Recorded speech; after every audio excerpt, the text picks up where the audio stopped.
The Victorinox to start with are still made in Switzerland. They're made by the same company that makes the Swiss Army knives.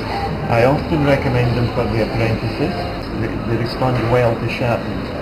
You can get them nice and sharp. The blade's the same gauge the whole way along. You know how some knives have got a big thick shoulder on them there, and some people like those knives. It's pretty much a personal thing. Some people like the nice and heavy knife. Other people like a lighter knife. So what happens is, because you haven't got a thick piece here, it tends, as you sharpen it, it tends to wear nice and even. I'll just go through the various knives. This is a 22 centimeter chef's knife or cook's knife. Just a general purpose knife. You can cut vegetables, you can cut up meat, you can dice up meat or steak, you can cut fish with it. Cut a large fillet of fish into the smaller fillets, or a dam, a dam of salmon. So it's a good general purpose knife.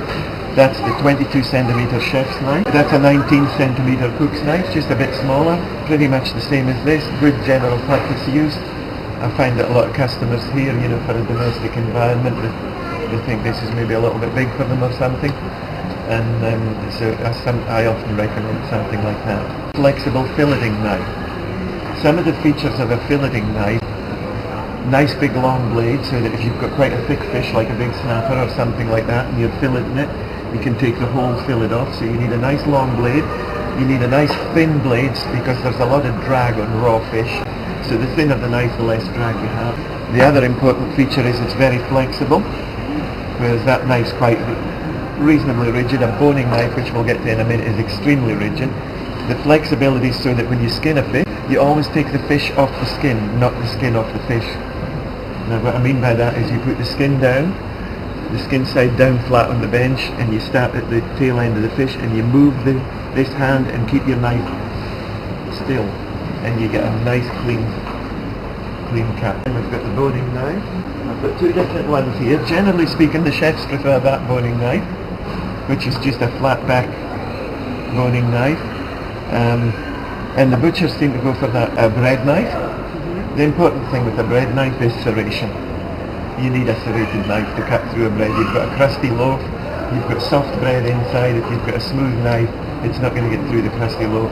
And then you start to press, and then you start to squash all the dough inside. Serrated knife. And it's a good carving fork. This is a forged carbon steel fork made by Victorinox. This is the other Victorinox one. It's just a good, strong, solid fork where you can put it in the meat and hold it, and slice.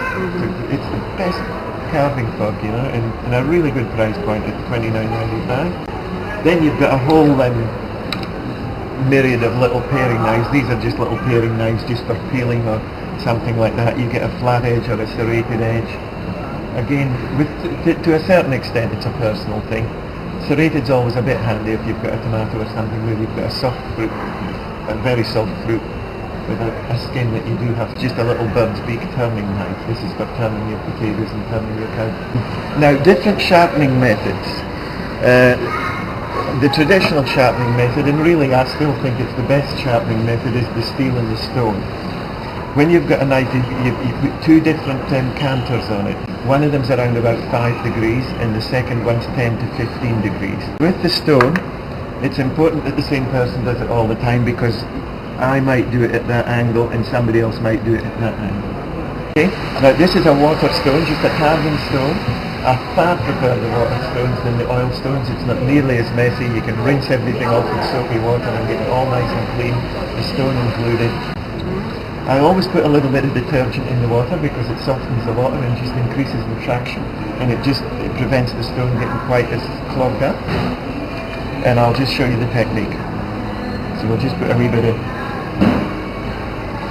water on like that. Very important when you're sharpening a knife, you sharpen the whole blade, and always sharpen onto the blade. Never draw the blade.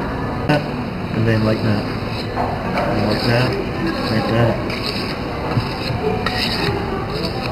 And that's the technique for using a stone. If you looked at it closely, you can see that first canter on the knife. Then you finish it on the steel and you get your other angle on the steel. When sharpening knives with a steel, just a few points to remember. Always sharpen onto the blade. In other words, don't draw the knife on the steel. Sharpen the full blade with each stroke. Otherwise what happens is as the years go by, the knife wears in an area. Hold the steel horizontal, hold the knife at a right angle, and sharpen onto the blade, the full blade of the knife each time, like that.